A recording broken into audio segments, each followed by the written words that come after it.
ঘুষের টাকা দিয়ে আপনি বিশাল আপনি কোরবানি দিবেন, মানুষকে দেখাবেন, কিন্তু দেখা যাচ্ছে যে আপনার শুধু গোশত খাওয়াই হবে, আপনার কোরবানি হবে না, আল্লাহর দরবারে সওয়াব হবে না।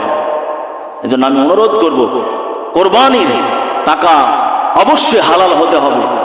আপনি ডাইরেক্ট আপনি সুদ খাচ্ছেন, ডাইরেক্ট এই টাকাগুলি মানুষের কাছে দিচ্ছেন, আর আপনি মাসে মাসে কিস্তি আপনি আদায় করছেন।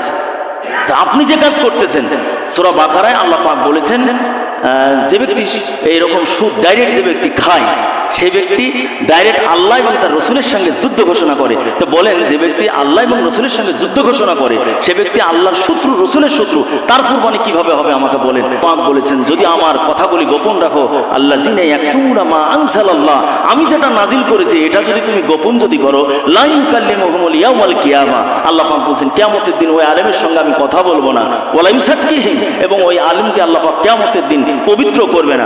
অতএব কাউকে ভয় করা যাবে না। সত্য কথা বলি, আমি যে কথাগুলি বলি, আমি যখন কথাগুলি বলি, আমি কাউকে ভয় করি না, আল্লাহর কসম কাউকে আমি ভয় করি না। কারণ আমার আল্লাহ পাক যতদিন হায়াত দিয়েছেন ততদিনই বাঁচবো, তার এক সেকেন্ডও আমি বেশি বাঁচবো না। কি বলেন, ঠিক কিনা? কারণ মরণ হবেই। অতএব হক কথাগুলি বলে যায়, এগুলো আমার মানুষ শুনবে, মানুষ উপকৃত হবে। 10 জনের মধ্যে যদি একজনও হলেও যদি পরিবর্তন হয়, আলহামদুলিল্লাহ, এখানে অনেক এরকম পরিবর্তন হয়েছে, ইনশাল্লাহ হবে। এই হক কথাগুলি আমাদেরকে বলতে হবে। আল্লাহ পাক আমাদের সকলকে হকের উপরে চলার তৌফিক দান করুক। সকলে বলি আমিন। ওমা তৌফিক ইল্লা বিল্লাহ। আসসালামু আলাইকুম ওয়া রাহমাতুল্লাহি ওয়া বারাকাতুহু। যারা আমি যে কোরবানিটা দিলাম কেমন হয়েছে? বলছে খুব ভালো হয়েছে। তো বলছে, হুজুর আপনার বয়ান শুনে আমি এত খুশি হয়েছি, যে কারণে আমি এই কোরবানিটা দিলাম। কিন্তু হুজুর একটা এখানে কথা আছে। তাই বলছে, কি কথা? বলছে, হুজুর এই কোরবানিটা কিন্তু আমি চুরি করে নিয়ে এসে দিয়েছি, কোরবানি হবে তো? তো বলছে, না না না, তাহলে তো কোরবানি হবে না।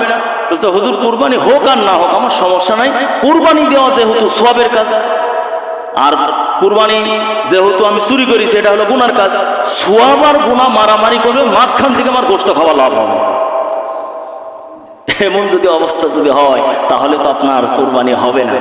প্রিয় হাজিরিন, আপনি মানুষকে দেখাবেন, ঘুষের টাকা দিয়ে আপনি বিশাল আপনি কুরবানি দিবেন, মানুষকে দেখাবেন, কিন্তু দেখা যাচ্ছে যে আপনার শুধু গোশত খাওয়াই হবে।